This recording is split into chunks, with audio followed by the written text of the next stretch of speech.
संगठित अपराध के विरुद्ध कार्रवाई करते हुए फतेहाबाद पुलिस ने एक बड़ी सफलता हासिल की है।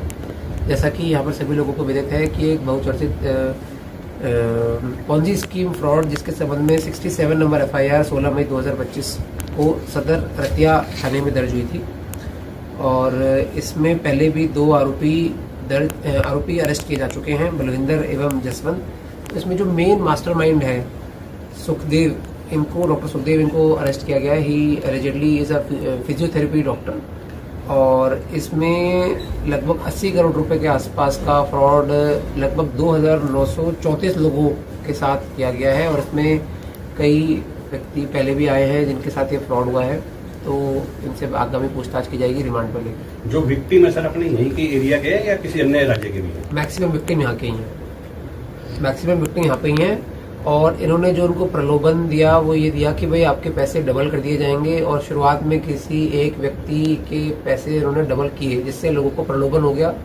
और फिर इन्होंने काफ़ी मैसिव स्केल पे लगभग 3000 लोगों के साथ में, जो मैंने आपको बताया कि इतनी धोखाधड़ी करी है और कुछ पैसे से इन्होंने अपना घर कंस्ट्रक्शन या इस प्रकार की चीज़ों में लगाए हैं, तो हमसे प्रॉपर्टी अटैचमेंट की भी कार्रवाई करेंगे। अमाउंट कितनी?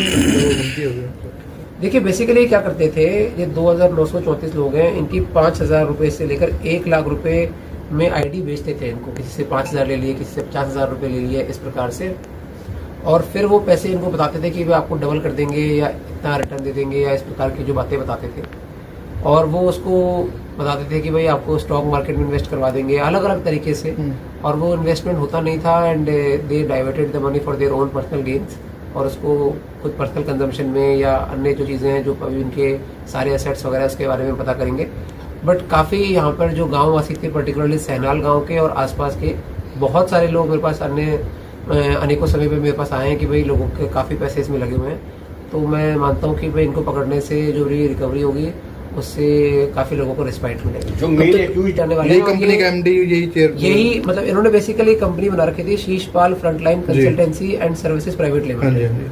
Sheeshpal frontline consultancy services private limited की कंपनी बना रखी थी। इस मुकदमे में पहले भी 2 आरोपी अरेस्ट हो चुके हैं, बलिंदर एवं जसवंत। क्रिमिनल बैकग्राउंड रहा सर? अप्रैल की मई लिखा गया है 16 अप्रैल 2025 के। मैं थोड़ा सा करेक्शन करना चाहूँगा, पहले गिरफ्तार हो चुके हैं और इसमें इनके जो साथ में अन्य आरोपी हैं उनको भी हम जल्द से जल्द गिरफ्तार करेंगे। सर इसमें कंप्लेनेंट है, एक कंप्लेनेंट है या मल्टी कंप्लेनेंट है? इसमें मल्टीपल कंप्लेनेंट्स हैं, अनेकों जिनके साथ भी ये हुआ वो अपनी दरखास्त तो लेके आते ही हैं, तो उसमें अनेकों कंप्लेनेंट है।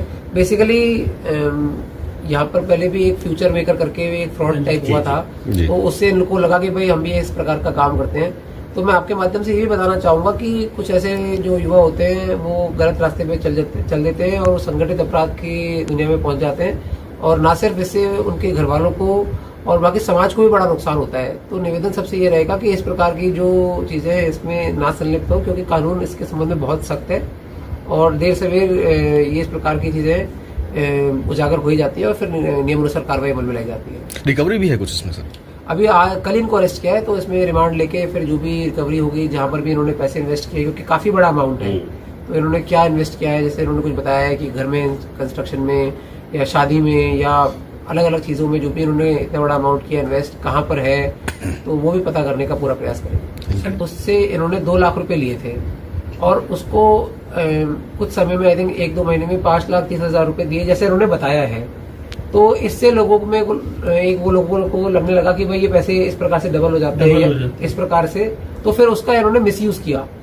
तो बाद में किसी के डबल हुए नहीं हुए, लेकिन इस तरह से उसको मार्केट करते थे कि भाई हो जाएंगे, बट एक आध व्यक्ति के शुरुआत में हुए तो लोगों को विफुल करने में इनको आसानी हुई। तो ये है, ये बेसिकली जो आरोपी है पहले कोलकाता में भी कुछ काम करते थे और फिर उसके बाद में यहाँ पे ये काम इन्होंने करना शुरू कर दिया। कोलकाता में